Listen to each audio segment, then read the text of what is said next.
TikTok, time to rock. Good evening, good morning, good afternoon to everyone who's watching from all over the world. I'm your friendly neighborhood philosopher, D. Wood. With me now is Thaddeus. What kind of name is Thaddeus? That would be a biblical name. Yeah, I know, but I've only known like one other Thaddeus my whole life, so it seems like one of those names that died out. Yeah, my parents like unique names. So my sister and I, we both have unique names. Yeah, that's cool. All our kids have weird names. Want to check audio levels here at the beginning before everyone before we continue, and then someone tells me like 30 minutes into it that our audio levels are horribly different or something like that. Do we sound roughly in the same ballpark? Go ahead and tell everyone about your channel here before we get started, Thaddeus, so people can. Yeah, well, first of all, thank you very much for having me on. I'm very excited to be here. Maybe we'll get a little bit of chance to talk about my personal story, but David Wood is the reason that I got interested in Islam. So I started my channel a little over 3 years ago. Didn't know at the time I started, I wasn't sure if I was going to, talk about Islam or just talk about Christian apologetics. And I ended up that the Lord kept guiding me towards talking about Islam. So my channel's probably about 80% focused on Islam and 20% straight Christian apologetics.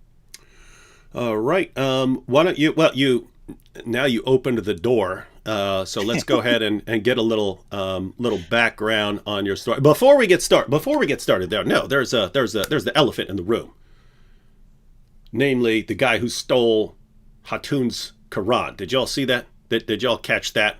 That at Speaker's Corner, someone stole Hatun's Quran. Someone stole Hatun's Quran, and then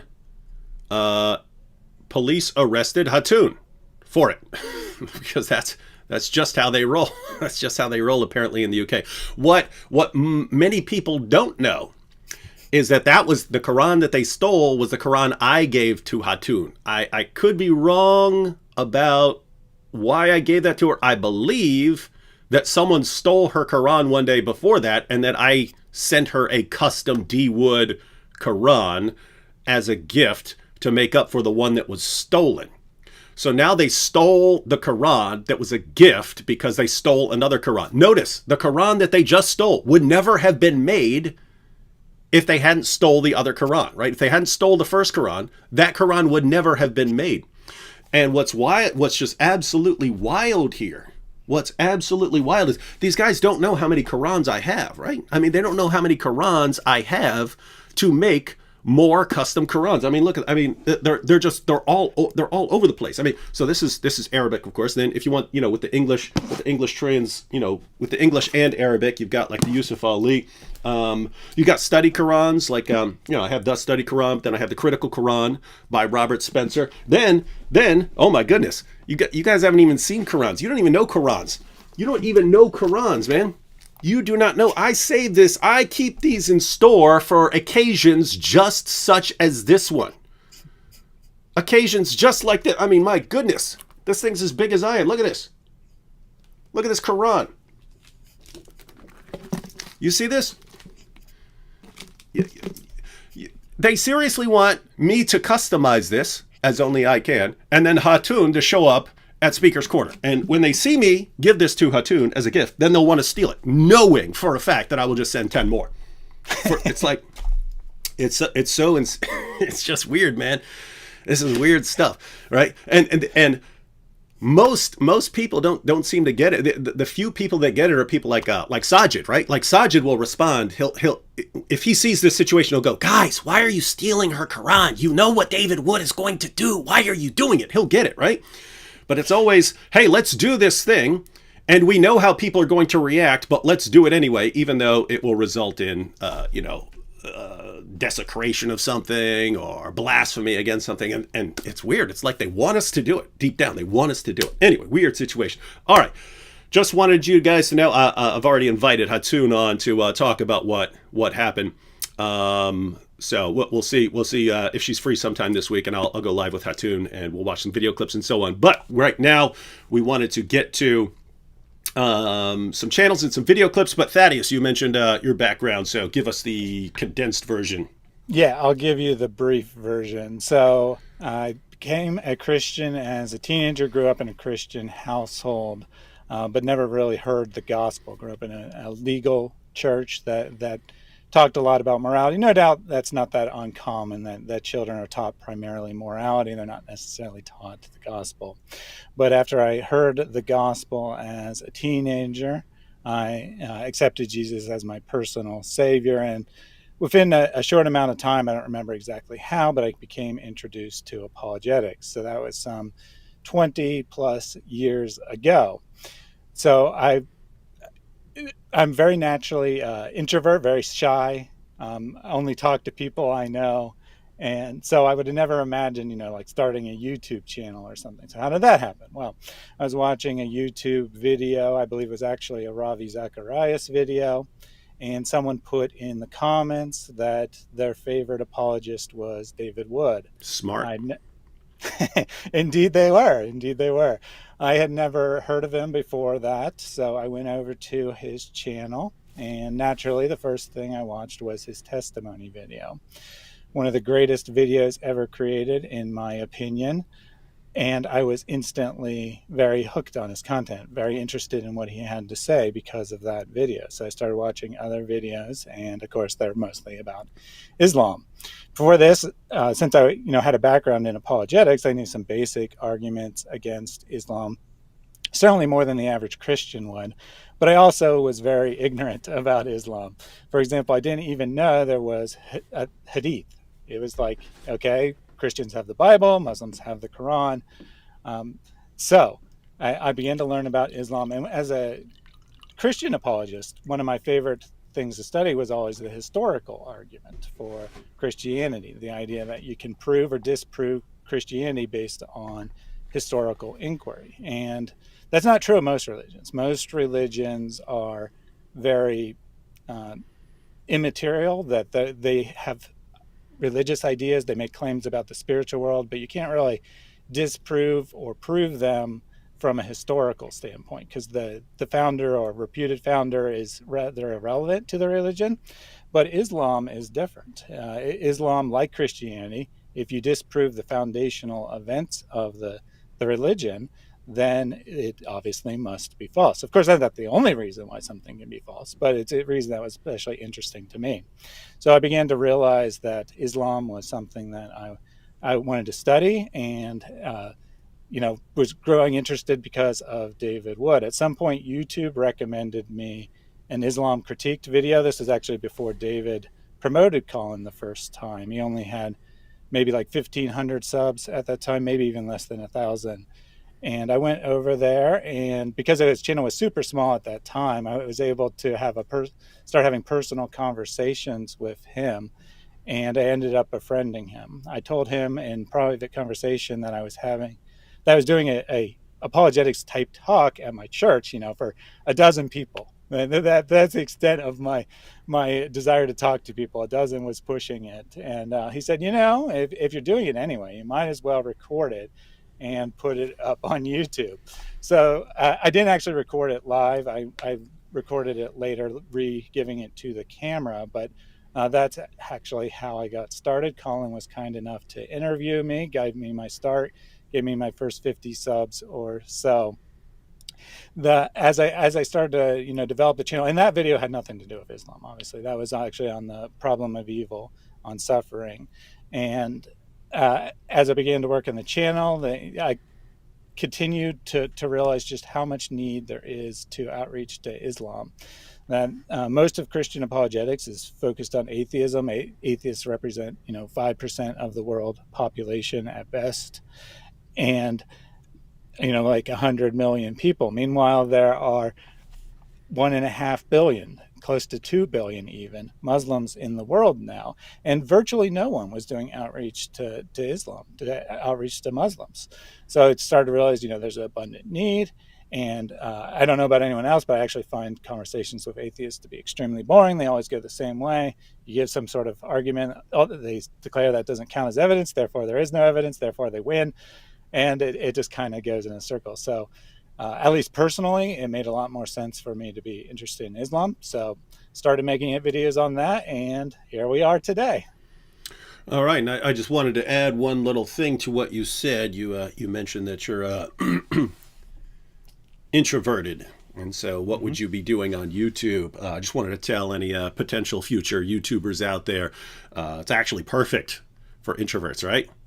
Sitting here, I'm in my room with my camera right now, right? There's no one else here. There's no one else here. It's perfect, right? You're talking to a camera. So if you don't like being in crowds, you like being to yourself. My goodness, YouTube's perfect. You get to have, get to have discussions with nothing in there but a camera. So works out perfectly. Now, just to bring everyone up to date, a little while back, I announced that I'd be deleting my YouTube channel. And at first, I think I said June, but then my friend Jorge pointed out that it would be funnier on July 4th, Independence Day, for all of you who don't know what July 4th is here in the US.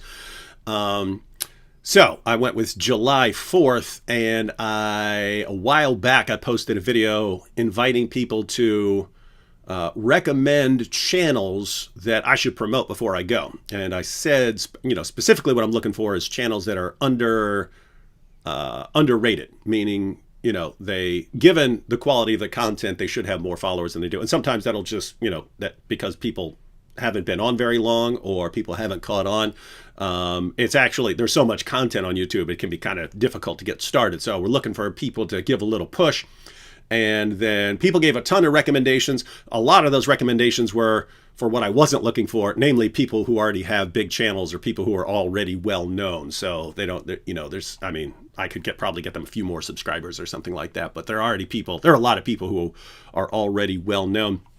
And then fortunately, Thaddeus went ahead and compiled the data. So it looks like you sifted through everything and then you ranked everything. And then it looks like you took out the ones that are already pretty well known to narrow it down to channels that a lot of people were recommending, but that still most people still didn't know about, even though they had their fans here who were recommending them. There's still a lot of room for people who haven't heard of them. And so you kind of narrowed that down. So we want to go through some of the ones that were on. So you kind of combined the criteria and came up with a list. So you went above and beyond that. You sent me video clips, short couple minute clips from each one of these channels to give people an idea of what to expect on those channels. So that's the purpose of this live stream, everyone. We're looking at some of the channels that people recommended. And again, these channels were recommended saying, guys, you should check out this channel. And I understand not every person likes every kind of channel. So that's the point of taking a look at the channel, taking a look at the video clips, and then we got the links in the description box. You can go to those channels and see if you like them. But you'll get an idea if you like them from the video clips we're about to look at. So now, Thaddeus, you weren't at the top. We're looking at you first, but we're not claiming that you were first on the list, right? We're putting you first because That's correct. To be fair, I would have been about 10th on the list. And so I wouldn't have actually made the list if I hadn't gone ahead and sent you the data, but I get to jump to the top because that's a perk. That's a perk for putting in the work. All right, so should we check out a video clip? Yes, go ahead. Let me see.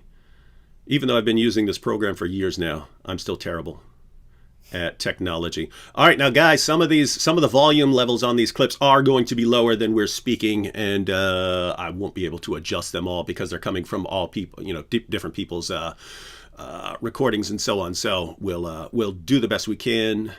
Here we have Reasoned Answers. Recently, Lloyd DeYoung and myself had a show exploring the long history of silly, contradictory, and blatantly ahistorical Muslim claims about the Apostle Paul. We opened up the stream for Muslim responses, and were joined by Safras Hussein. Did he respond to the various Muslim scholars we quoted that espoused utter nonsense, confusing Paul with King Saul, thinking Constantine was the son of Pontius Pilate, and so forth? Of course not. What I'm suggesting is that one particular type of Muslim is a habitual liar. The type who disputes with Christians in YouTube comments as a form of dawah. And as we are about to see, there's a reason why they act this way. A quick internet search will reveal that lying is forbidden in Islam. To us, that's a clear moral command. However, we have to understand Islam as well-informed Muslims understand it. Islam is not a religion based on moral principles. It's a religion based on rules. Or put differently, a religion of laws and lawyers. The Quran is not the ultimate authority in Islam.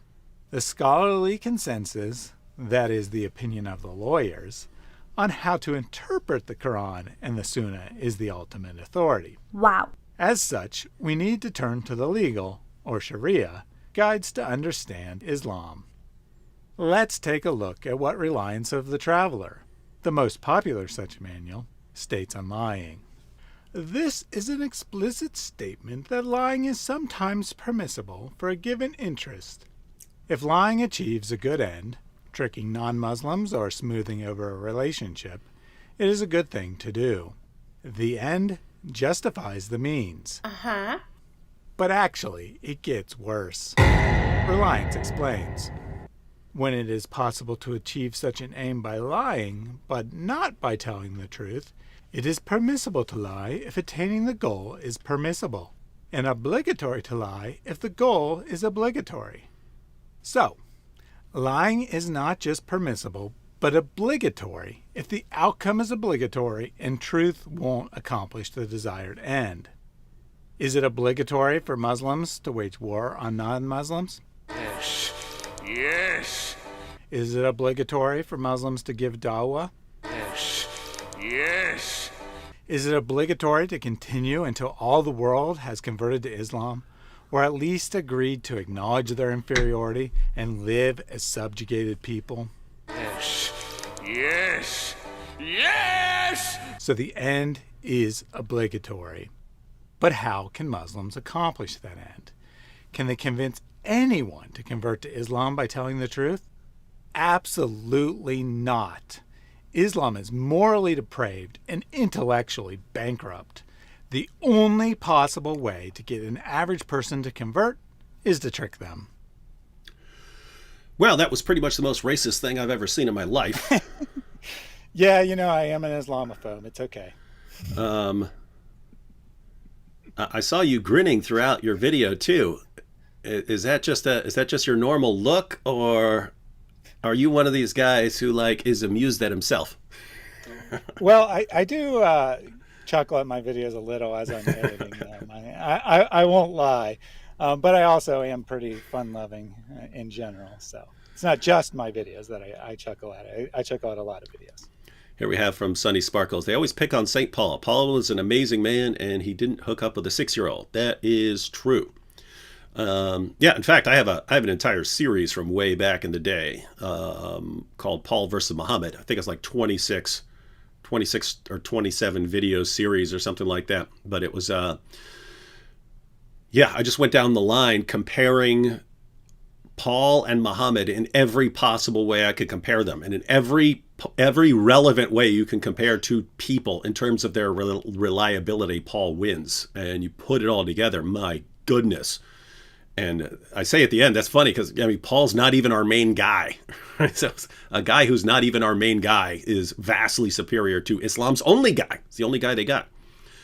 All right. Let me pull up your channel here. Reasoned Answers. Let's take a look at what you got here.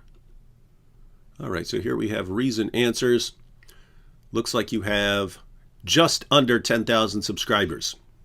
Yes, that's actually a very relevant observation because earlier today I posted on my community page, I said that I was prophesying between 3 and 9 hours from then that I would hit 10,000 subscribers.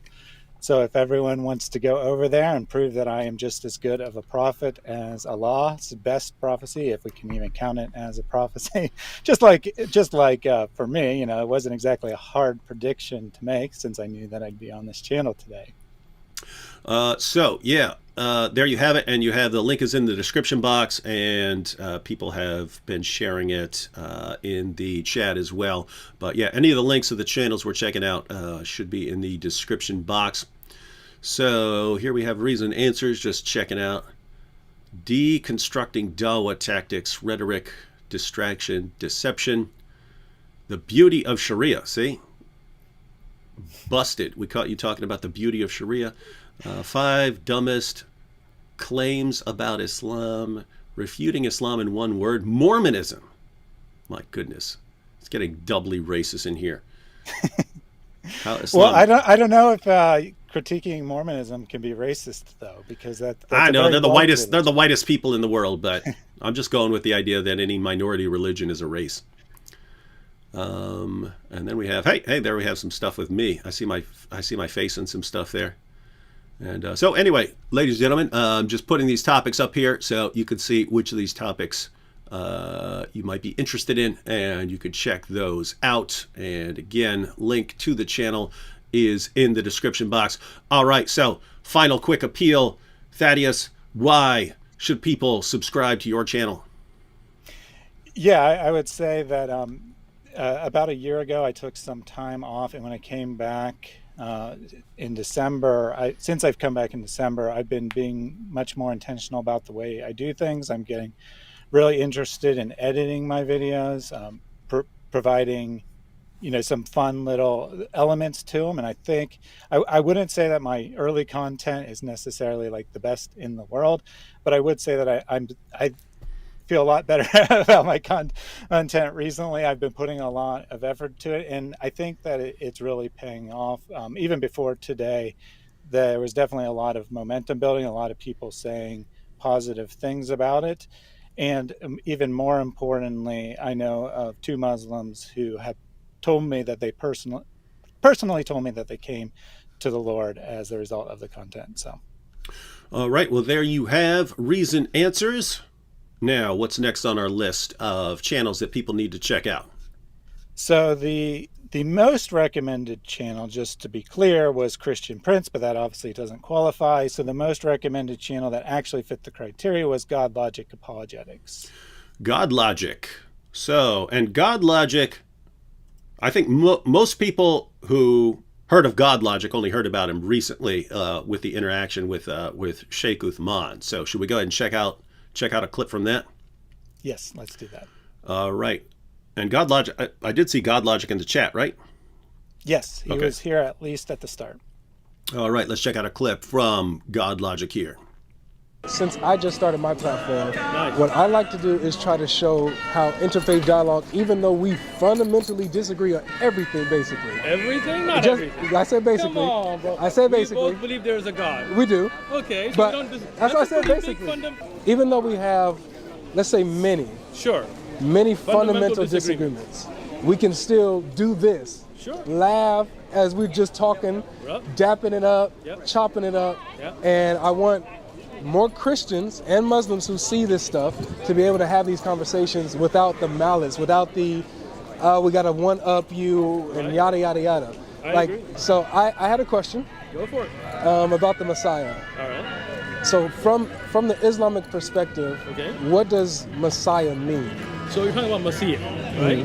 Messiah is like a messenger, somebody who comes to guide people and to bring them a message and be basically a instrument of guidance for people. Okay. Right? So for example, they have the false Messiah, Messiah Dajjal. Right?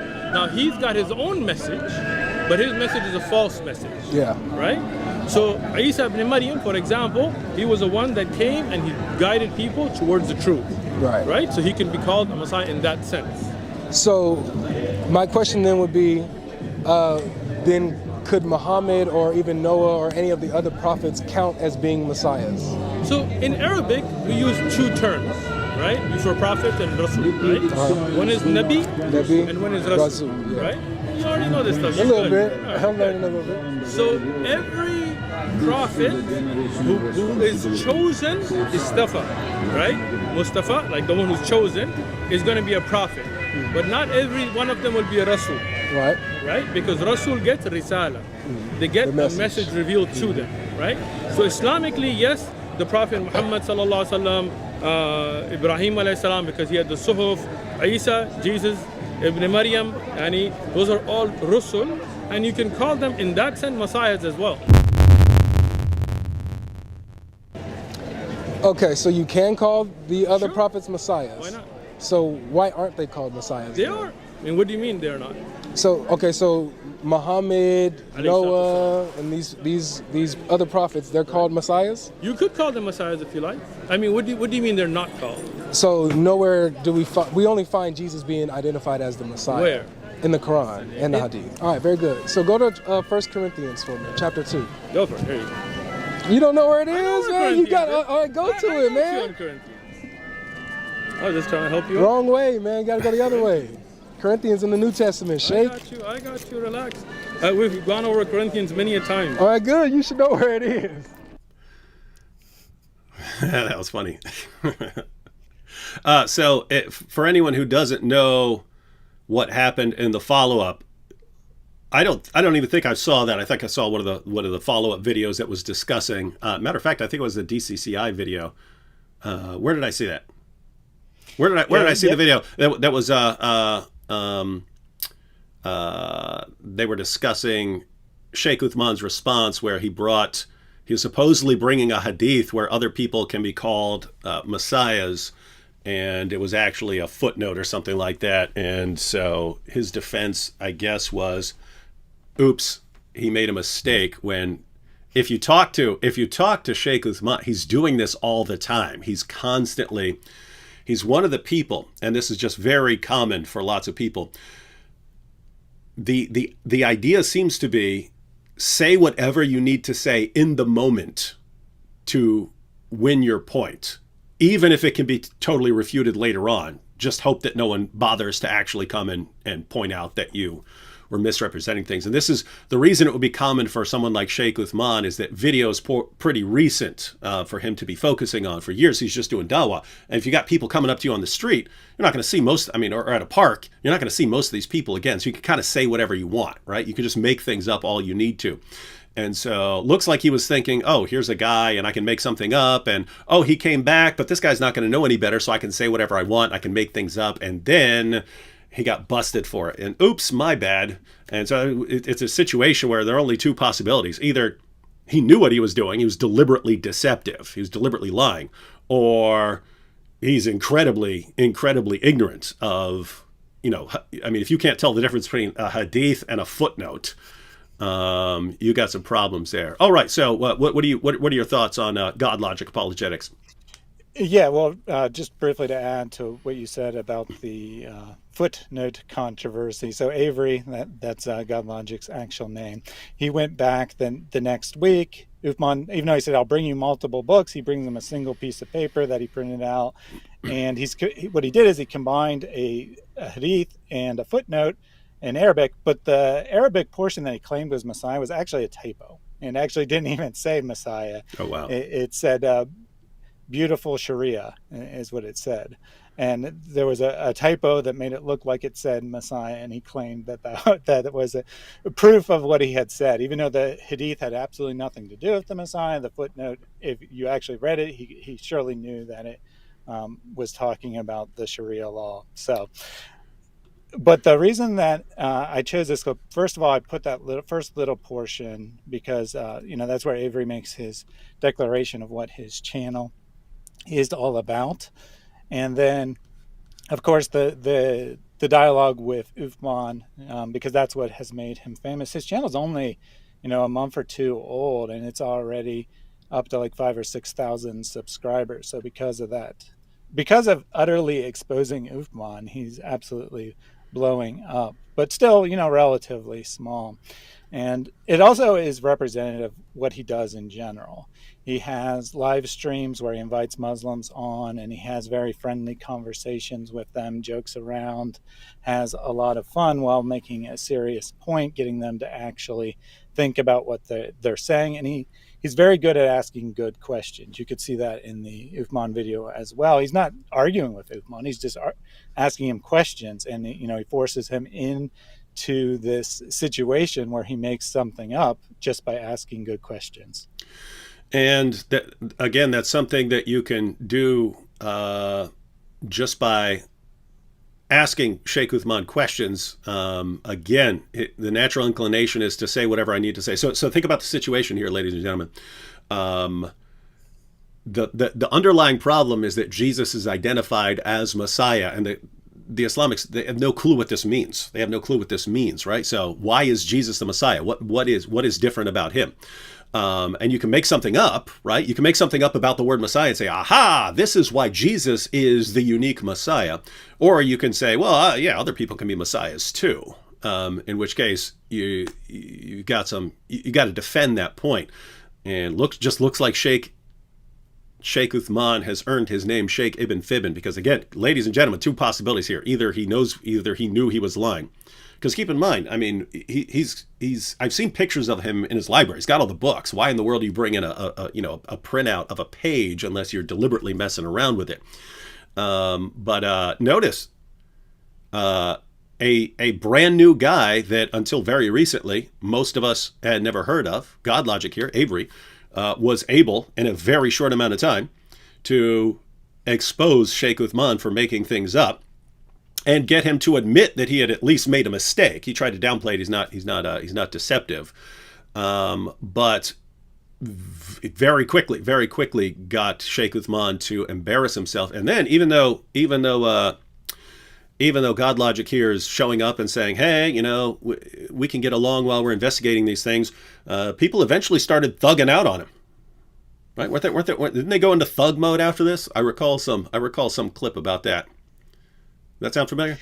Yeah, I think so. I didn't actually watch that video, but I did see it and the recommended, so I know what you're talking about. Yeah.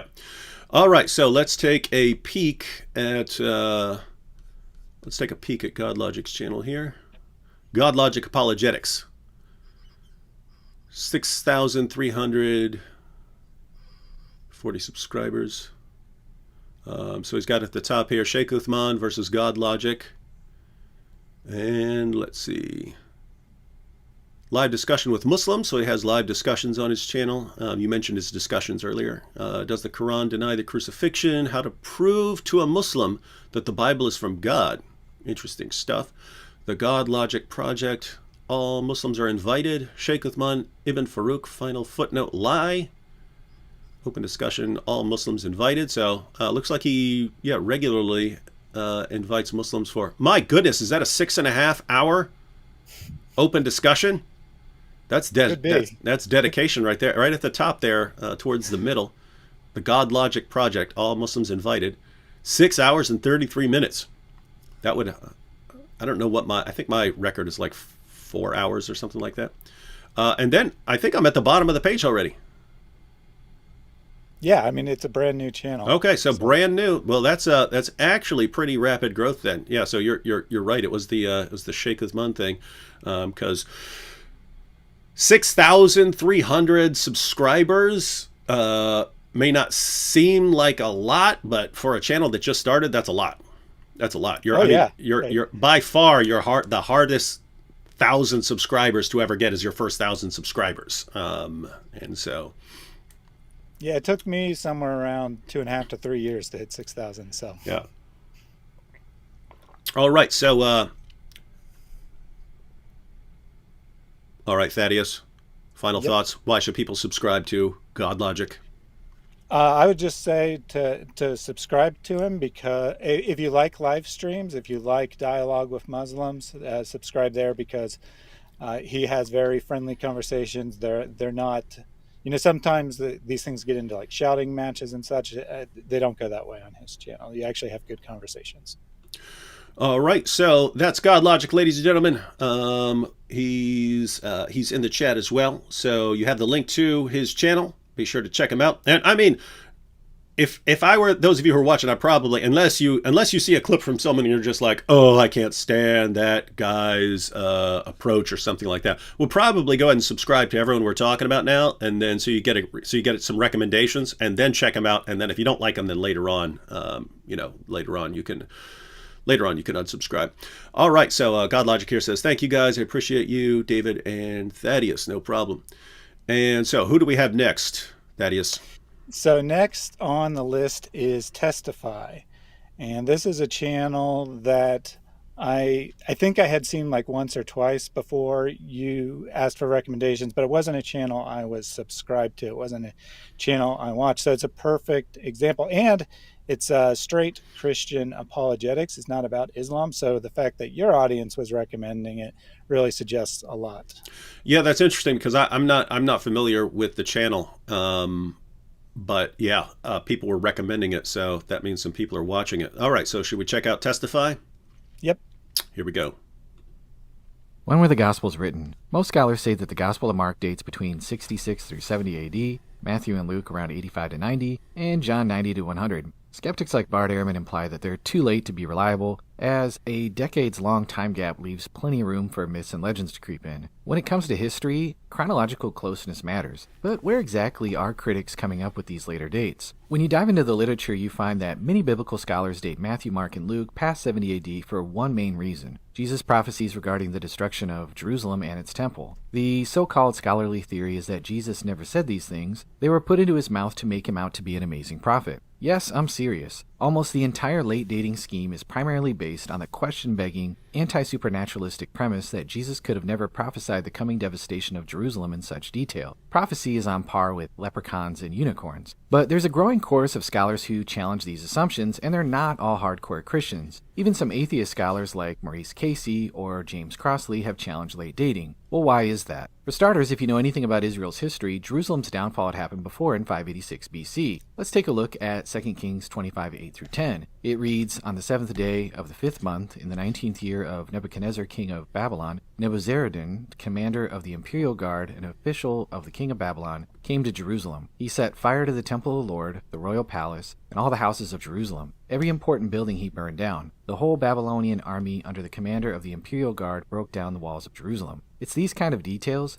the burning of the temple and the seizure of the walls, that some say can only be described after 70 AD, but they happened before. God's prophets were often the announcers of the curse of the law for disobeying God's commandments. Jeremiah said Jerusalem would be destroyed because of their sin, and Jesus followed suit. As New Testament scholar C.H. Dodd has pointed out, so far as any historical event has colored the picture, it is not Titus' capture of Jerusalem in 70 AD, but Nebuchadnezzar's capture in 586 BC. There is no single trait of the forecast which cannot be documented directly out of the Old Testament. Second, Luke points out that a little-known prophet named Agabus prophesied the famine coming during the days of Emperor Claudius. This was fulfilled in the 40s. But Jesus, the earth-shattering main figure of his gospel, foretells the destruction of Jerusalem, and all we get is crickets? This seems a bit odd to say the least. Why doesn't Luke say Jesus' words were fulfilled in the days of Emperor Titus? I have a theory, and hear me out on this one. Maybe because the fulfillment hadn't happened yet. Finally, Jesus' words regarding the temple's destruction doesn't make a lot of sense unless they happen before the event. In Mark's Gospel, Jesus says that when people see the abomination of desolation, they should flee to the mountains. Mark and Matthew say that Jesus commanded them to pray that it doesn't happen in winter. Matthew includes pray that it doesn't happen on the Sabbath. Luke says when Jerusalem was surrounded by armies, let those who are inside the city depart, and let not those who are out in the country enter in it. Here's the thing. We know from history that Titus destroyed the temple in late summer. Why pray that something doesn't happen at a particular time if it already happened? And what's the point of Luke adding a warning about not entering into the city if the city was already ruined? The late dating scenario is built on a flimsy foundation. It's no wonder that E.P. Sanders, not a particularly conservative scholar, has concluded that there is no material in Mark which must be dated after 70 A.D.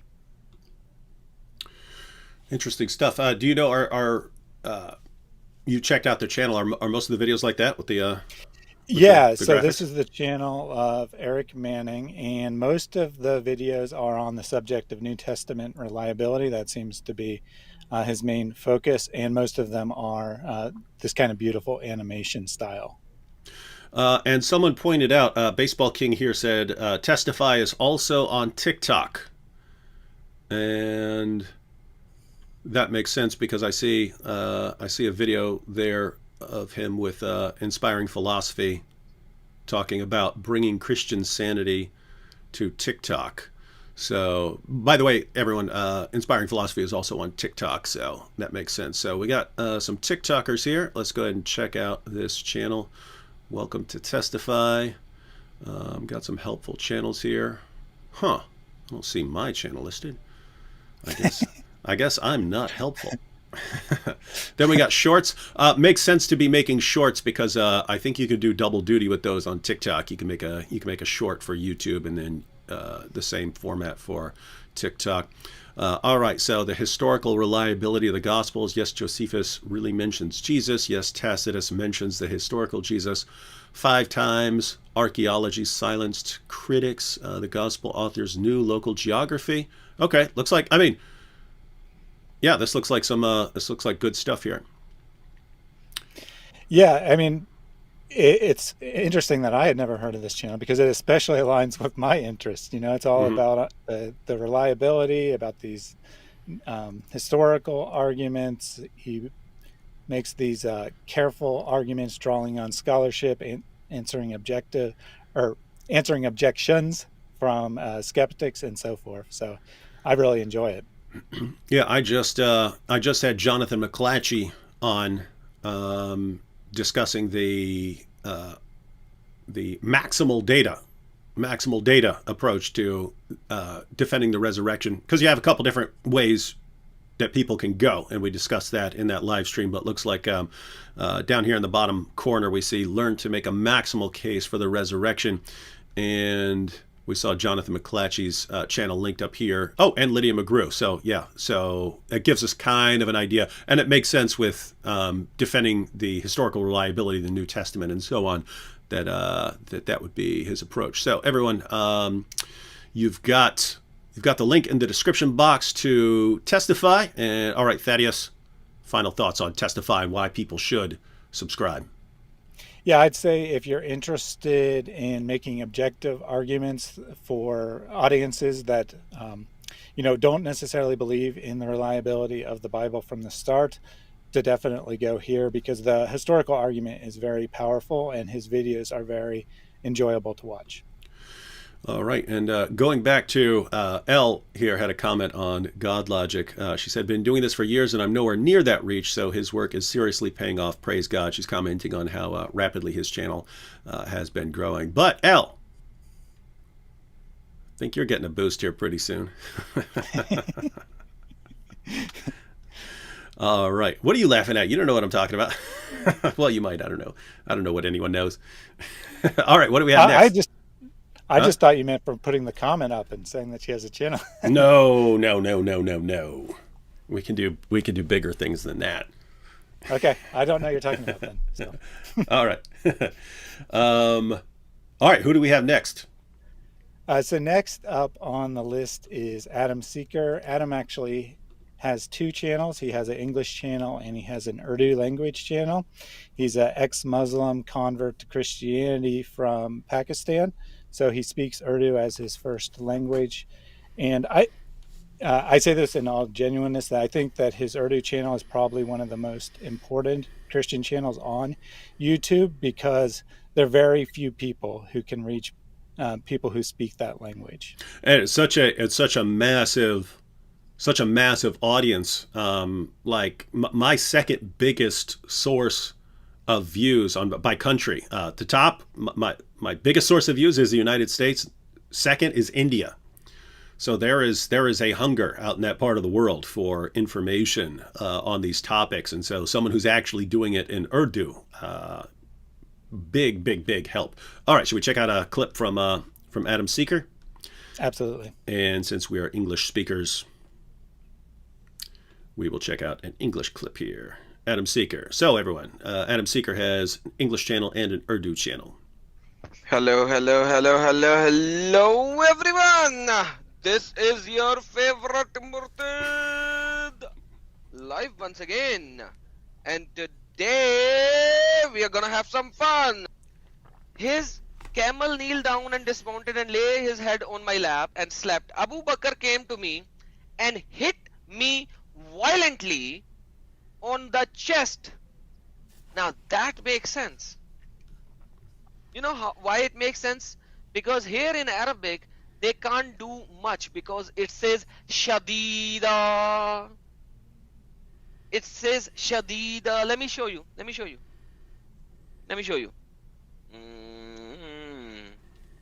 Okay. Abu Bakr. Shadida. Check this out. And Abu Bakr hit me hard. Shadidatan. shadidatan. Now here, they can't do much about it, because how can you pinch with hardness? How can you pinch with violent pinch? There cannot be violent pinch. Now, I'm gonna share the link for the Muslimeen. Let's see if a Muslim brother or sister can come up and tell us why the father of his wife was beating his wife violently and Muhammad did not do jack. I have given you a simple question. You call me brother, whereas your Quran says don't even take Jews and Christians as your friends.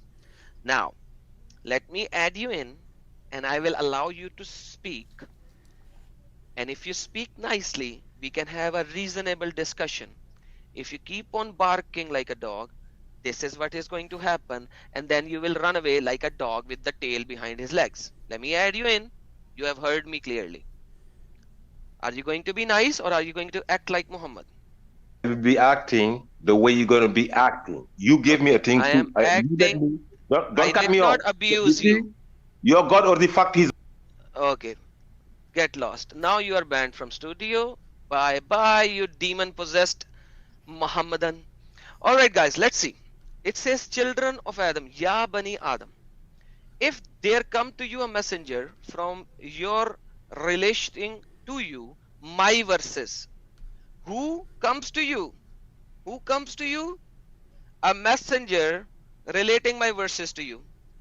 Then whosoever fears Allah and reforms, there will be no fear concerning them, nor will they grieve. Now imagine, he shows the true face of Muhammad. Muhammad says, go bite the penis of your father. This guy talks about MF and F and F and F and F and F. So many places.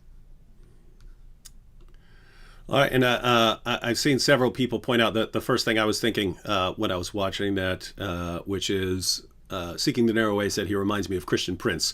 And seems like a very similar approach, and an important approach in terms of just constantly putting their sources up on the screen and then preempting the lies and deception about it that they would see. If we were to bring that up, they would, Thaddeus and I don't have a good background in Arabic. And so they would, what that really means is this, these 57 different things that the word can mean. And let me go with the one that I'm going to use in this situation and so on. And so you have Christian Prince and Adam Seeker putting their sources up and breaking down the Arabic and exposing the lies. So what do you think, Thaddeus? Yeah, just for a little context, the reason that he was talking about it can't be pinch is he first started with a hadith that used the exact same word and it translated as pinch, but then they couldn't do that in that hadith, and he was showing how the translators play with the language. And I also cut out all of the attempts to get that Muslim to actually talk. He kept coming on and cursing and yelling and such. And I didn't think that would be appropriate to put in the stream, but I did want to demonstrate that he invites people on, and he does have good conversations with people from time to time. If people are nice and reasonable, they have good conversations. If people come in and they just want to yell, he gets rid of them. So yeah, and he has 14.7 thousand subscribers, so if he had a little more, he would have been pushed out of this video. Because you had people have been asking about Rob Christian. There's Rob Christian on this list, and you didn't include him because he has something like 30-some thousand subscribers, right? Yeah, he was in the top 10 of the recommendations. He was kind of like a borderline case that he's been around a while and a lot of people know him, but he also isn't like super well known, like the way Christian Prince is. And same idea, he does a similar style as Christian Prince as well. Yeah, and so Yeah, matter of fact, after we're done, I'll go ahead and add a link to Rob Christian as well for anyone who wants to check that out. But yeah, just so everyone knows, these we're not giving just here were the most recommended people. There were people who were recommended, who had a ton of people recommending them, but they also already had a ton of followers, and so we geared this more towards people who were getting a lot of recommendations and didn't have a lot of followers, and so because those are the people who just probably haven't been been around very long or haven't gotten enough exposure, and so trying to help them there. All right, so here we have Adam Seeker's channel. He's got Uthman ibn Farouk in his best moments. We know Sheikh Uthman has plenty of them. And oops, doesn't look like he's set up his homepage here because he doesn't have playlists here. But we could just check out what the uploads are. Uthman ibn Farouk is best known. What is jihad? Part 13, and that's a 2-hour video, and that's part 13. So that is a lot of detail there. A thumbnail is tiny, but it looks like he has Osama Dakdok on there with him. Yeah, that's correct. The What is Jihad series. He's been going through Osama's book with Osama. They've been going through it together, his book on jihad. And Pakistan is on a blocking spree. What is jihad? Part 12. Uthman ibn Farouk can't even read the Quran. Ouch. What is jihad? All right, so 14.7 thousand subscribers for Adam Seeker. Everyone be sure to check out Adam Seeker's channel, especially, and we can say, it looks like we can say, if you like Christian Prince, you will almost certainly like Adam Seeker and Rob Christian. So if you've been following Christian Prince for years and you haven't been following Adam Seeker and Rob Christian, looks like they would be very similar format, and you definitely want to check those out. All right, what do we got next? Well, just real quickly, I would agree with that. Adam is known for his long live streams. If by chance you speak Urdu, that channel has even more action than the English channel. He gets like 10 wide of Muslims coming up at the same time and debating with him, including like actual sheikhs and scholars of Islam. So next up on the list is Deflate. This is another straight apologetics channel. And Deflate, I have seen. I don't know what he does. I don't know what he's doing as far as the algorithm, but he constantly gets recommended to me. So I always see him in recommendations. So maybe he should teach a class on, I don't know, titles and thumbnails and descriptions and so on, because the algorithm's definitely picking him up. So, all right, we're going to check out a video by Deflate. In a nutshell, there are three intertwined reasons why you are on firm ground to conclude that the New Testament teaches the Trinity. First, because it establishes the divinity of Jesus. Second, because it establishes the divinity of the Holy Spirit. And third, because it puts those two divine persons alongside God the Father and presents all three of them as acting in unity. So let's start with passages that talk about the divinity of Jesus. In Mark 2, when a lame man is lowered through the roof, Jesus tells him, "Son, your sins are forgiven." With this statement, Jesus clearly implies that he is divine, because only God can forgive sins. This is exactly the reason why the people present at the scene react by saying, "Why does this fellow talk like that? He's blaspheming. Who can forgive sins but God alone?" Also, in several places in the Gospels, you see people coming to Jesus and worshiping him without him stopping them, which clearly implies that Jesus thinks of himself as being God rather than merely human. Compare that to Acts 14, where Paul and Barnabas are worshipped by a crowd in Lystra, to which they object, "Friends, why are you doing this? We too are only human, like you." There are also, of course, very explicit references to the divinity of Jesus, such as Colossians, where you read that by Jesus all things were created and that in him all the fullness of God was pleased to dwell. Now let's turn to the Holy Spirit. One of the most prominent passages that teach his divinity is Acts 5. In the story of Ananias and Sapphira, the married couple in the first church who sell their property and bring only part of the proceeds to the apostles for distribution among the poor, under the pretense that they are handing over all of the money. Peter confronts them and says, "Why is it that you have contrived this deed in your heart? You have not lied to men, but to God. 4 verses later, Peter goes on to say, how is it that you have agreed together to test the Spirit of the Lord? In other words, the Spirit of the Lord, whom Ananias and Sapphira tested, is identified with God, to whom they lied. Now, critics sometimes object and say, but the word Trinity isn't found in the New Testament. Yes, that's right. But note that the Bible doesn't mention the words omniscience or omnipotence either. Yet the text repeatedly teaches that God has these attributes, even though it never uses the two words omniscience and omnipotence with which we capture them. The same applies to the Trinity. Even though you can't find the term as such on any page of the New Testament, the text does teach very clearly and repeatedly that Jesus is divine, that the Spirit is divine, and that these two and God the Father act in unity with one another. This state of affairs is exactly what the term Trinity captures, namely that God exists as three persons within the unity of one. You see his shirt there? I can't quite make it out. It says book talk, but since the bottoms of the letters are cut off, at first I thought it said booty talk. And I was like, man, what kind of pervert are people recommending here, talking about his booty talk? But yes, then I saw when he raised up a little, it looks like book talk. So that's just some nerd stuff right there. Mike Winger pointed out, he said, Deflate has some great stuff. And Mike Winger got a ton of recommendations, right? Yeah, I think he was about 3rd or 4th overall on the list. Yeah, so but he was one of the ones who got canceled because he already has a ton of viewers.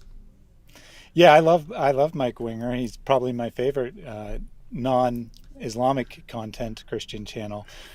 But he has, I think, 400,000 subscribers, something like that. So by no means a small channel.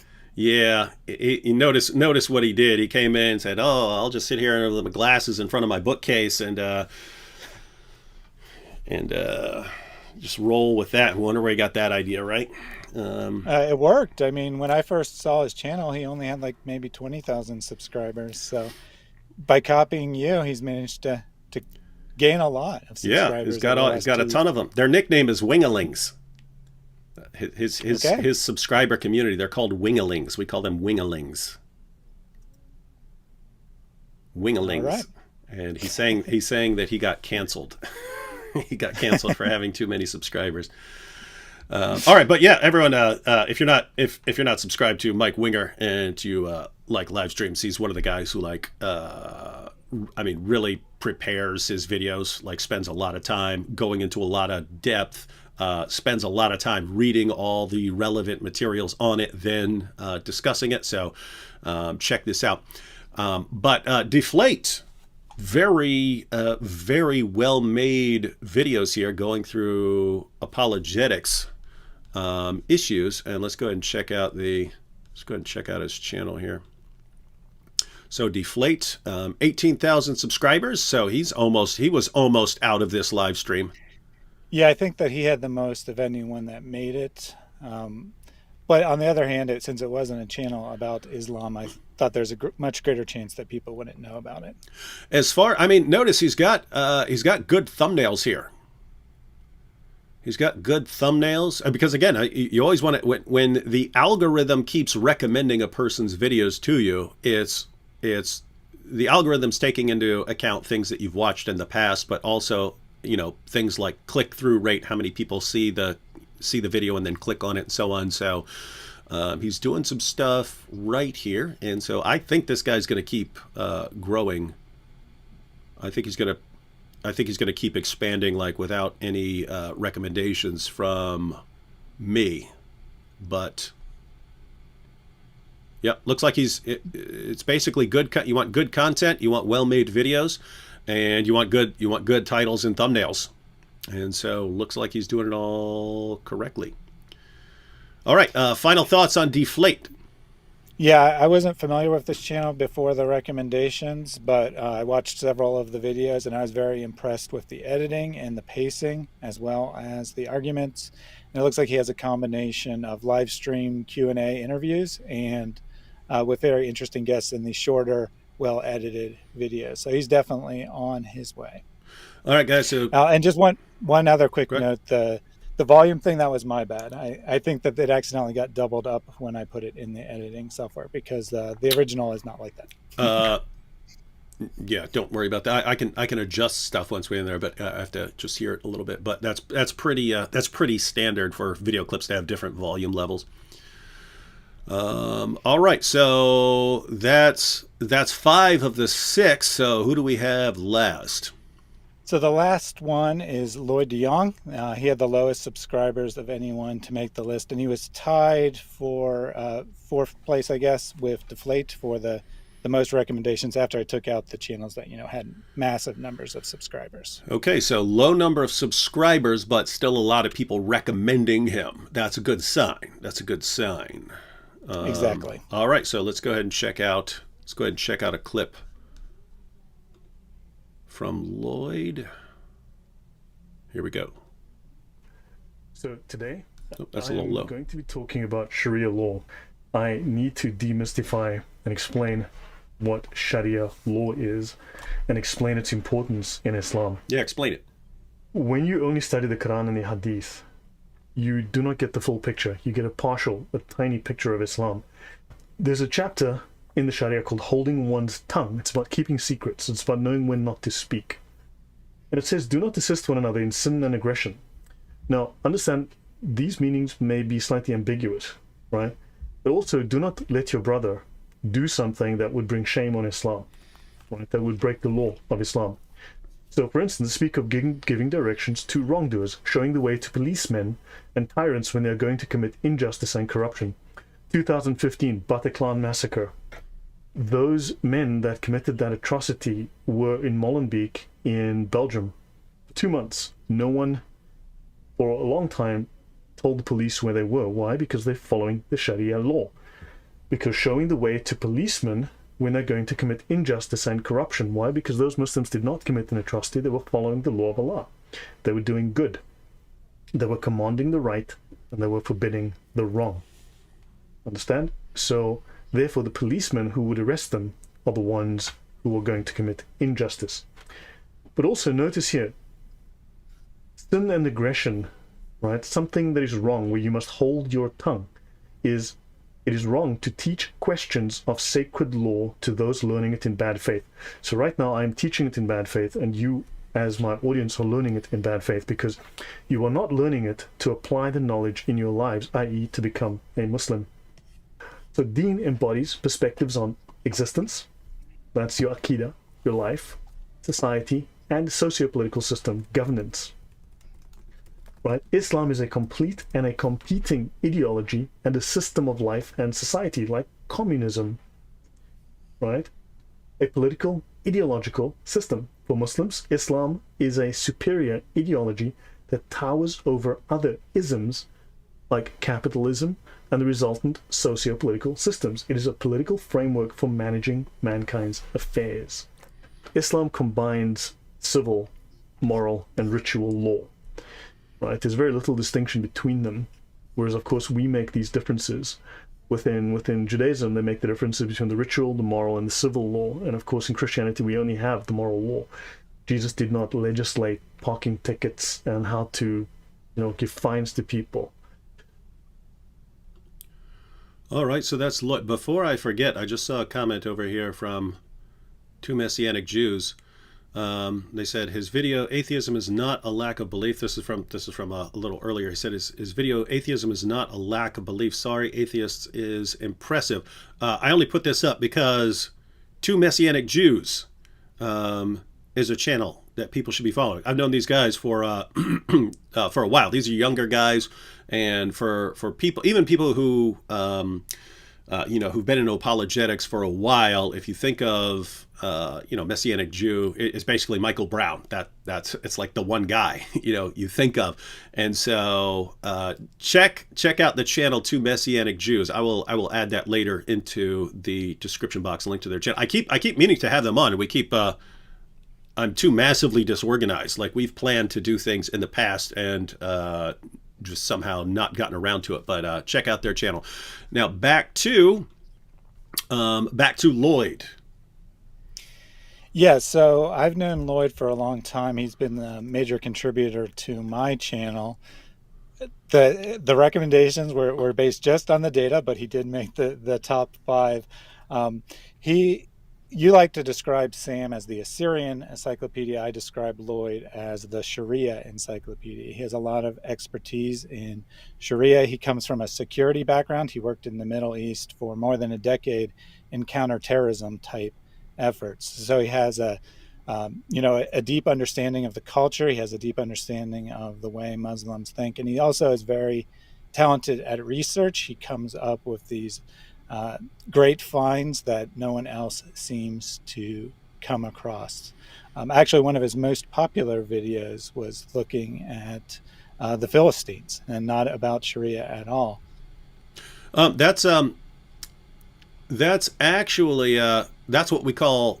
I'm not sure if that would qualify as niche content, but the idea is whenever you're putting out content, there's a supply factor and a demand factor. So if you say, hey, I want to go into apologetics and I want to defend the existence of God, well, that's cool, but there are who knows how many tens of thousands of videos defending the existence of God, and so there's already a lot of competition with it. Whereas if you make a good video discussing the Philistines, you don't have a lot of competition there. So everyone who's looking up the Philistines for something will probably come across your content. So content, keep that in mind, everyone. These are your pro tips here. These are your pro tips. If you are the only source of information on something, like I've made videos in the past where when I was putting it out, I was like, people don't know this stuff. Like who killed Muhammad, right?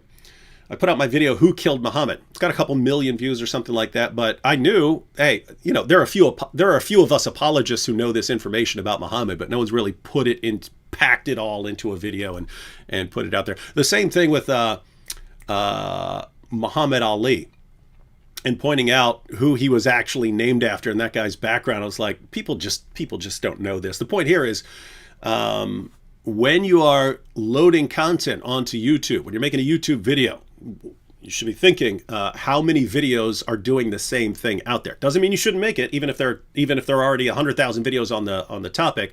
But you got to be asking yourself, why are people going to watch my video? What am I adding to this discussion? But in those situations where you're like, oh, I've got something people don't know about, that's going to help your video take off if you're the one who's got a video on a particular topic. So Lloyd's your buddy here. Going back, I think I've gotten to the bottom of his channel. Oh, so he's actually been on a while, but it's totally different stuff. He had a channel about security type issues, self-defense and whatnot, before he started talking about Islam. So at the bottom there, you're at the issues are kind of connected, right? Indeed.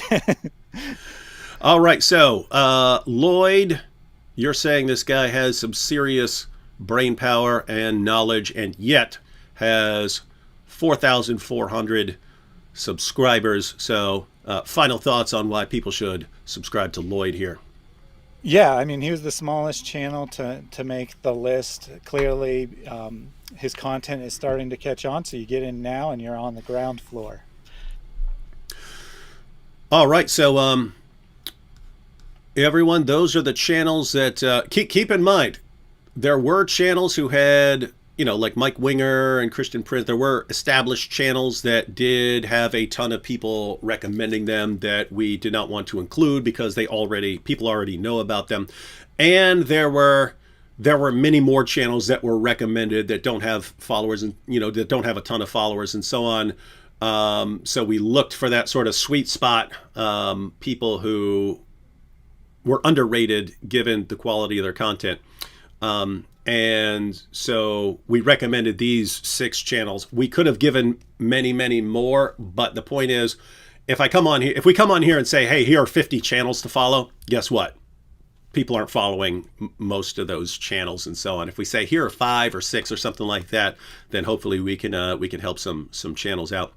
All right, so that's our list. Absolutely. I did want to give one personal recommendation. We don't have a video to look at it. The Third Apology. He's much smaller. He's like at 2,000 subscribers, but I personally find his content to be quite good. He has more of a video essay style, and he has these very deep intellectual thoughts about things. And I just think that, and he's very young. He just recently graduated from college. So I think that, that's someone to look to for the future of apologetics. And I'm looking, he's dealing with a lot of Islamic issues. His most recent video, I'm talking about the third apology. I'll add that to the description box as well. But his most recent video is an interview with J. Warner Wallace, whom I've had on this channel. Lots of content dealing with Islam. Zakir Naik, I see Allah condemns Muhammad. Jesus is greater than Muhammad.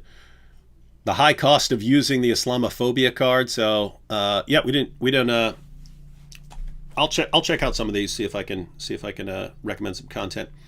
All right, so that's what we wanted to cover in this video. Anything else?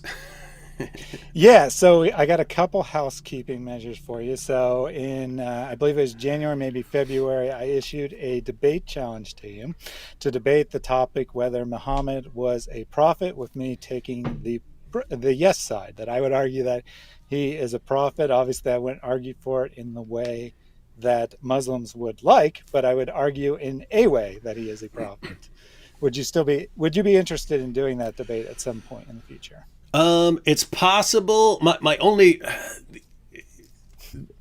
only concern is that as soon as people say it and they realize it's kind of a joke, they say, "Oh, you see, he can't debate a real Muslim." Even though I've been in like 80 debates with Muslims, there is this tendency to just ignore the purpose and just say, "You see, now they're doing fake debates," and them running to each other and saying, "You see, it's a fake debate. It's not real. It's not real. The guy's pretending to be a Muslim to make these arguments," and so on. I don't know where you'd be going with that, but I mean, it would be hilarious to have arguments like, Muhammad's great like some of the arguments we read about in the early Muslim sources that were so incredibly persuasive to people. He's got this giant mole on his back, and that's the seal of that's how you spot a prophet. He's got a giant mole on his back and stuff. You look at this stuff, you're going, "Are you insane?" But you don't see Muslims using this stuff anymore, even though, I mean, that was the basis for some of their faith early on, was things like that. But yeah, I'd have to think about that sort of in the future. But sure, let me just give you my thesis statement.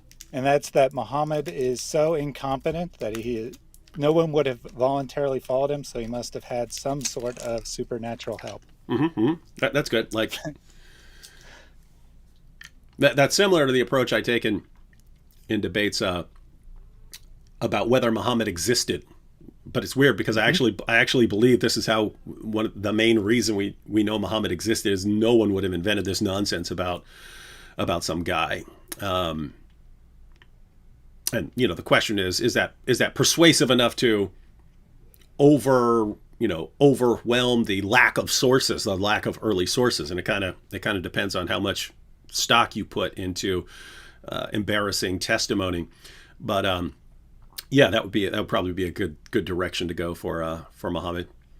Keep in mind, you don't have to wait for me to do something like that. You could just make a video saying 100% proof that Muhammad is a prophet. And then give absolutely. I mean, if the debate never happens, then I'll definitely put it out in a different format. It's an idea that I had for a while. This serious in a sense argument, but not an argument that any Muslim could accept because it makes Muhammad look super bad in the process. Yeah, he doesn't look very good. So then the other housekeeping matter I have for you is I also put out a video suggesting that instead of actually deleting your channel, that you just delete all the content and then you either give the channel, I suggested to Anthony Rogers, or you sell the channel. And of course I suggested to myself for that. Yeah, and I watched your video. I watched your video specifically because you asked me to watch it in the email about this live stream, and so it was cool because when I said, "Hey, let's do this live stream," it was, "Oh, I remember I agreed in the past to work with Thaddeus on something. So, and then you mentioned it, said, hey, 2 birds with 1 stone. And then, but then you said it in that video. You said it in the video. So I clicked on the video, and then you said it in the video. Said, hey, you said we'd do something together. So this could be it. So anyway, worked out perfectly. Anyway, you made a good case for anyone who doesn't know what's been going on. I mean, I'm sure if you're watching here, you know, I'm deleting my channel. I'm scheduled to delete my channel on July 4th. Most of the people who say, no, what a stupid idea, did not watch the videos that I put out explaining what I'm doing. And everyone, I mean, a bunch of those people seem to think I'm just leaving everything and going over here and I'm going to be on a website. Not my plan at all. If that were my plan, I would say, yes, that's the stupidest thing I've ever heard in my life. That's not what I'm doing. But an important part of future plans involves destroying and deleting this channel, just sort of getting it all out of the way. It's too much of a hassle type situation. And Thaddeus, you made a really good case for selling it. You're like, hey, people already gave you the money to fund stuff, but you can always use some more money. And am I right? And it's actually something in my head because, I actually add up, okay, here's how much I need for this. Here's how much I need for this. And so I ask people to support that. And then they give me way more than I asked for. And I think, haha, I've got way more than I need. But I know from history, from the history of my life, as soon as I get started, all these additional things are going to come into play. And it's all going to cost piles of money. I just know that from experience. And so you gave the right pitch. What you underestimated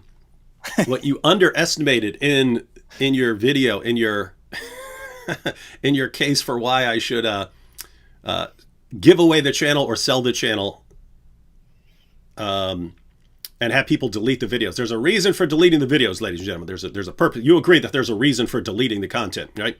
There's an important role that all of this plays. If you don't know what it is and you're just going, no, keep it all as an archive, you did not listen to anything I said.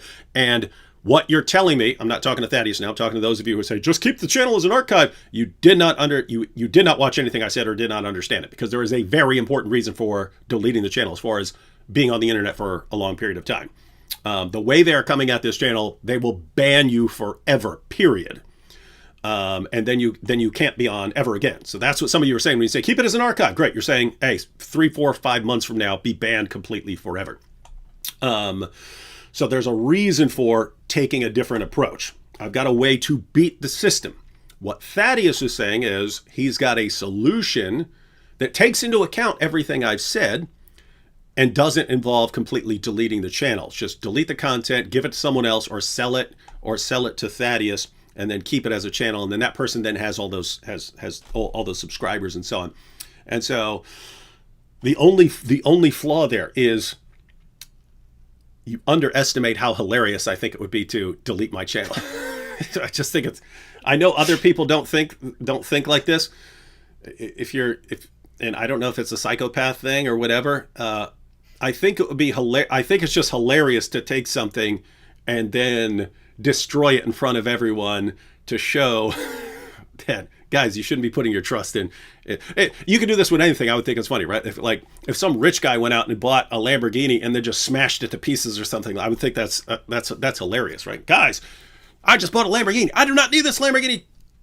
Get rid of this Lamborghini, and just destroy it. I would think that's hilarious. Anyway, so there's this added thing of I don't know. I think people are way too attached to things. And if it were me, I would probably delete my channel every couple of years just to get a fresh start, to start over and get a fresh start. But I'll tell you this. So you made a good case, and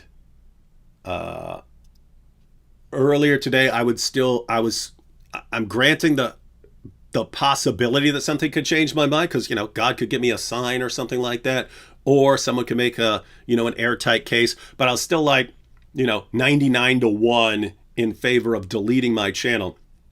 The only serious doubt I had just about that was Hatun just getting her Quran stolen, a Quran that I gave her as a gift, stolen, and then people cheering for her getting arrested because she got strong-armed. And then I was just thinking, Man, it'd be hilarious to just give Hatun my channel, right? So I was thinking that, but then I was thinking, oh, okay. After I thought that, I was like, okay, well, I guess it's possible to give my channel. But at the same time, DCCI has like 50,000 subscribers, so they don't exactly need my help. Yeah, I think they might have been in the top 10 as well. It's definitely near the top 10, if not in it. Another channel, yeah, it looks like number 7. I just put up my list. So it's technically number 7. So it would have made this list if we were just looking at all channels, but definitely too large for today. All right. So given my response to your video, any final thoughts on that?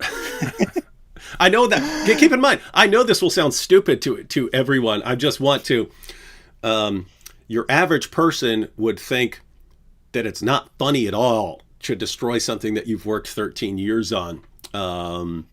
I've just been like that my entire life, and I don't think it makes, you'd think that someone who lives life like that is going to, it's just going to be one big disaster. But it's cool because every time you get yourself into the situation, just burn everything to the ground, it forces you to be extra awesome in what you're taking off next, because everyone is saying you just screwed up everything. There's no way you can make it back from this now. You just made the dumbest decision ever. And then so it forces you to go, oh, really? Oh, really? You think that's going to stop the dizzle? You think that's going to stop the dizzle, people? So it actually works out.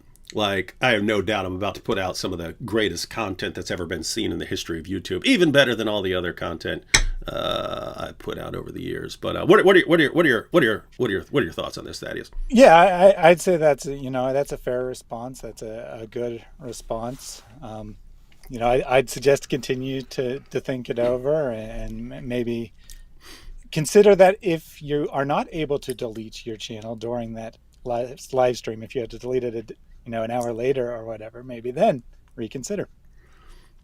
And I'm here. So, just so you know, Thaddeus, as soon as you started suggesting bidding, other people started saying, whatever he bids, we will outbid him. There are people offering giant piles of money for the channel here. Yeah, Bob told me he was going to outbid me. Bob said he'd outbid you on anything. Hey, by the way, you know Bob? Yeah, he has a monthly fellowship for YouTube apologists, and I've been participating in that. What you ever think about doing like a super group channel? You know what I'm talking about? You know what I'm talking about? Like, yeah. Super group, like you pick like 4 or 5 people and you guys all post on a channel. Yeah, the idea never occurred to me, but I get what you're saying.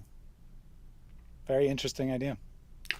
I'm just saying, because I mean, part of the problem is I don't want to be like, oh, here, Thaddeus, here's the channel. I'll accept your bid, and not let Bob outbid you. And then but I like Bob. You know what I mean? So right. Kinda... Well, there you go. Bob and I can go in together, and we can get anyone else who wants to contribute some money too, and we can all be a super group on the former Act 17 apologetics.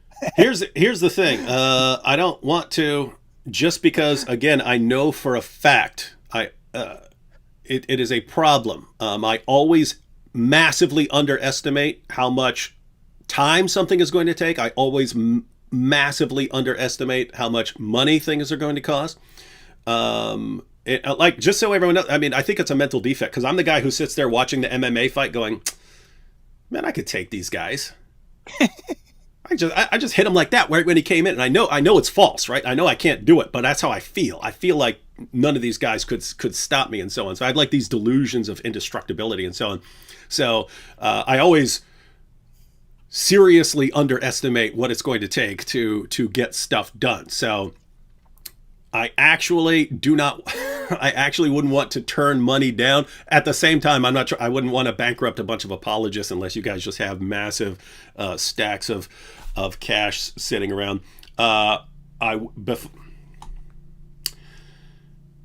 Just so you know, I also I'm also kind of spur of the moment. I have gotten more used to changing my mind once I hit mid 40s. Once I hit mid 40s, it just sort of changed all of a sudden. Because back in the day, once I set my mind on something, you would literally have to saw my head off to get me to stop, because there was nothing that was going to stop me. I'm going to blurt this out now without seriously thinking about it.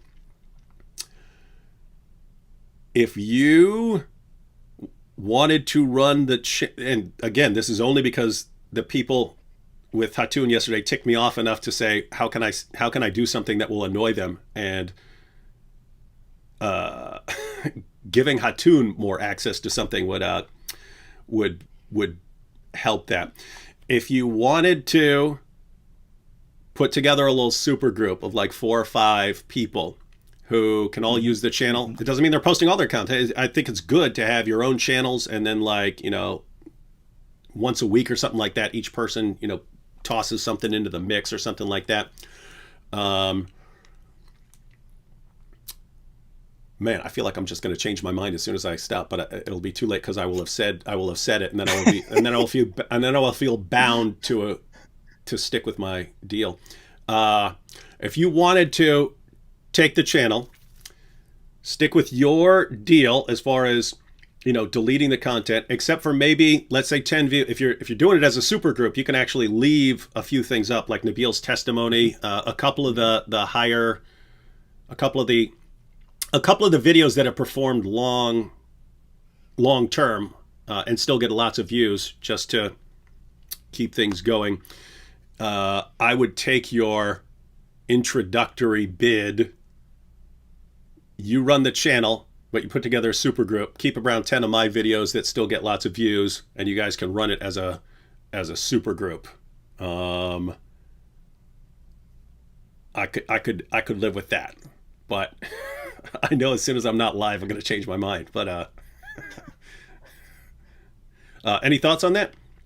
Yeah, I mean, I say that's a great idea. That's actually better than my idea of giving it or selling it to me, is making it a community effort that, we each put up, say, a quarter of our content here and the other 3/4 on our own channel, or whatever the exact amount, and use it as a apologetics community, an apologetics empire, if you will.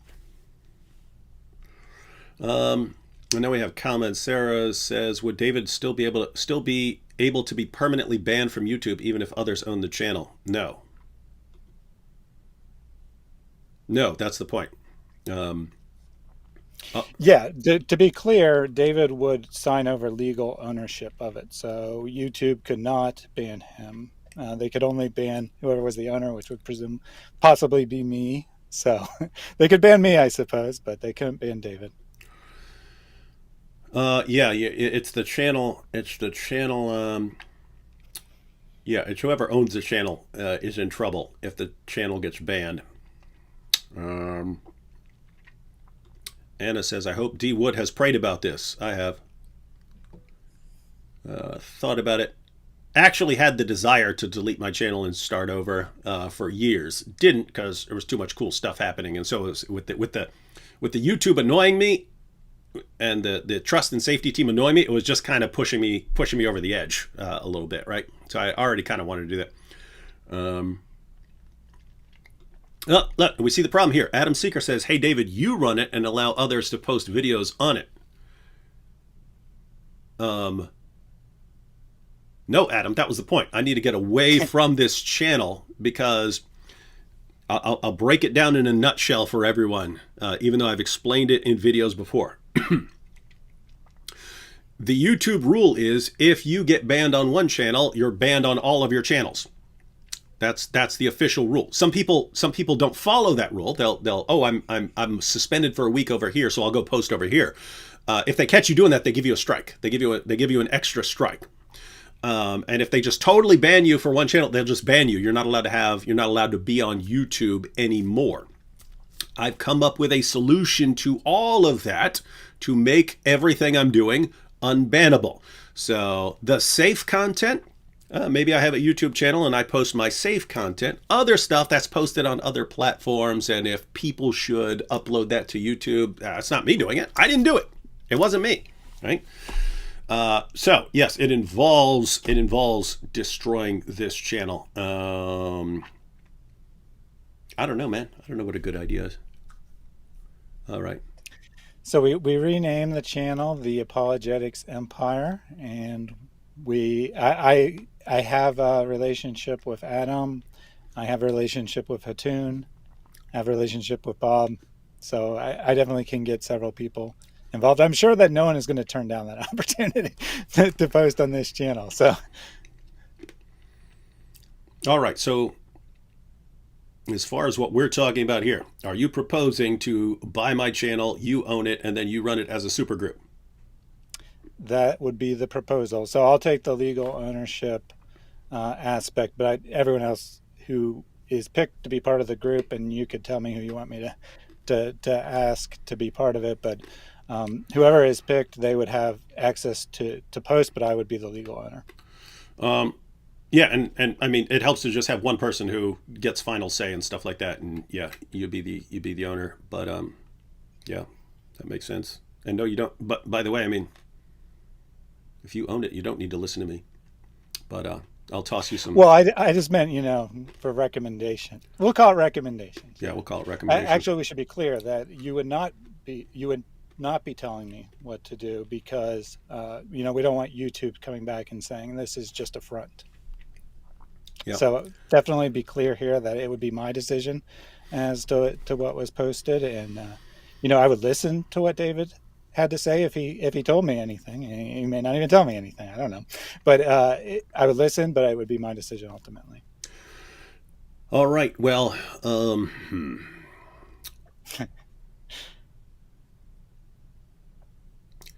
man, I really want to delete my channel.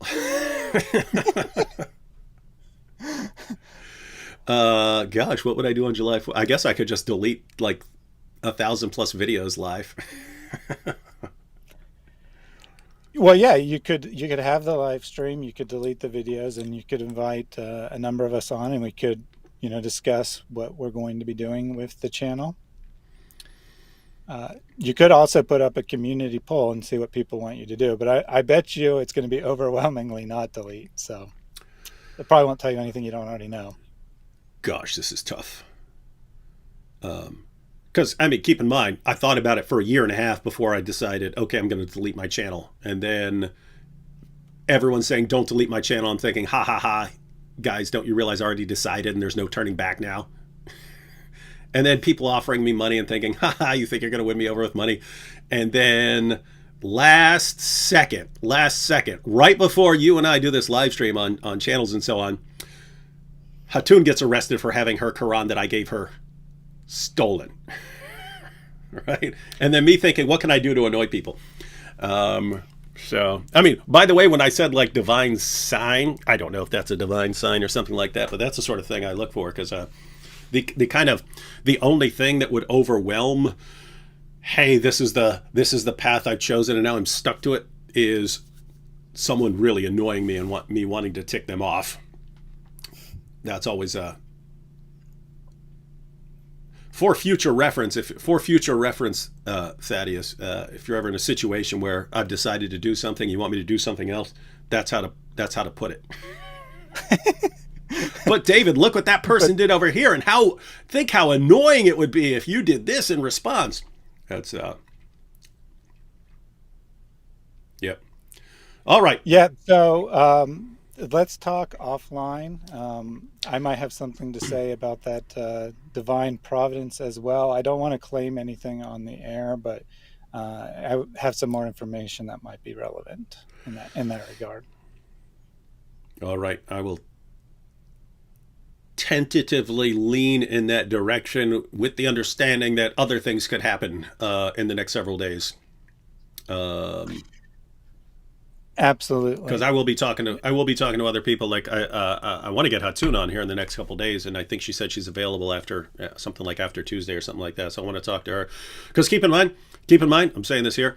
If Hatun says, because I said I'm not sure she'd want to just have the channel because they already have a really good channel. If Hatun said, you know what, I just want the whole channel, I'd give it to her. I'd give it to Hatun. Heartbeat, just to tick people off. I do like the idea of a super group run by you though, so we will tentatively stick with that. All right, ladies and gentlemen, I'm going to go back and read through the comments here on what other people are thinking, because this is some of the stuff up. When I say I'm deleting my channel, that's because I've thought about it long and hard. When I come up with, hey, instead do a super group, that's off the top of my head type stuff, and so there might be things I'm ignoring here. Absolutely. Before we sign off, I just wanted to say that the prophecy has come true. I have passed 10,000 subscribers. Oh, nice. So, and it was between 3 and 9 hours, just like I said, whereas the Quran prophecy wasn't actually really fulfilled between 3 and 9 years. So it seems I'm better than Allah. Right. A low bar, I know, but it is. I mean, no need to. I don't want to burst your prophet bubble, but I mean, pretty much everyone in history was more accurate than Muhammad and Allah when it comes to the prophecies. Yeah, that's a fair point. I do have to take that into consideration. And just one other announcement: I started a channel a couple days ago, which I called the David Wood Archives with an S, which I'm re-uploading David's videos one at a time. If the super group thing happens, might change gears there. Maybe don't want to also be uploading the videos if I have legal ownership of this channel. But for right now, I'll be uploading his videos one at a time. Try to get the algorithm to repick them up to get them introduced to new people. And one quick comment from GodLogic. He says, "What's up with the apologetics empire?" If you're talking about I don't know, because you were just talking about apologetics empire, but then the apologetics empire is this thing that I was talking about before, where everyone's going to be translating videos that I post and so on. But if that's what you're talking about, GodLogic, yes, I was supposed to record them. I was supposed to record them last week, but the studio ran into some problems getting all these professionally recorded.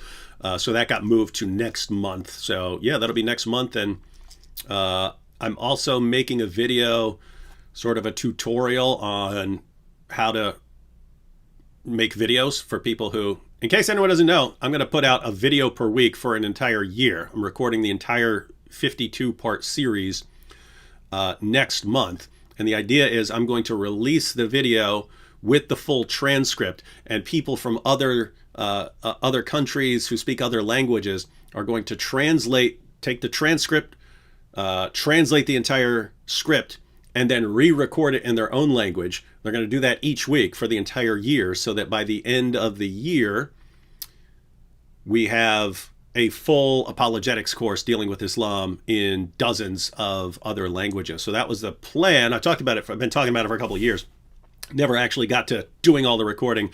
So I'm about to do all the recording now. And once we do that, then I'm making a tutorial video for people on here's how to make videos depending on what you have, because there are people who have access to a studio and can do it in studio. There are people who have access to teleprompters who can do that. There are people who will just be recording on their cell phones. That's what they have, or on their computers or something like that. With the all of that works. All that works. So it's going to be whatever your situation is, whatever equipment you have access to. Here's how to make this work best, because I've been in all those situations before as far as needing to record. I've had nothing, and I've had awesome equipment. So I've been in everywhere in between. So for people who are new to recording, and the good side is, for those of you who are interested, if you do the translation work, content is yours. You don't need to give me credit, anything else. If you translate that entire series, those are your videos, your channel. You're free to monetize that, do whatever you want. Once we've got all the scripts, you can put those out as a book in your language. Again, do not need to give me credit. I do not care. If you do the work of the translation, that is your content there. So anyway, that's coming. That is right around the corner, ladies and gentlemen. So think if you're interested in that stuff. All right, we've gone about half an hour longer than I wanted to go. But it was cool because we got to check out the channels, and then listen to everyone whine about deleting my channel and so on. Yeah, and we got to see inner view of how your mind works as you're thinking about it live. So Yeah, that's great. and some of that stuff's weird. Like, I mean, I really think it's funny to delete my channel. It's just, I mean, it's like, and part of it is I know that, like, if I delete my channel like 30 years from now, I'll still think that's hilarious. I'll still be, hey, you remember when I deleted my entire channel that I worked on for 13 years? That was funny. Yeah. All right. We'll see what happens. All right. Well, thanks to Thaddeus, who, in theory, may own this channel next week.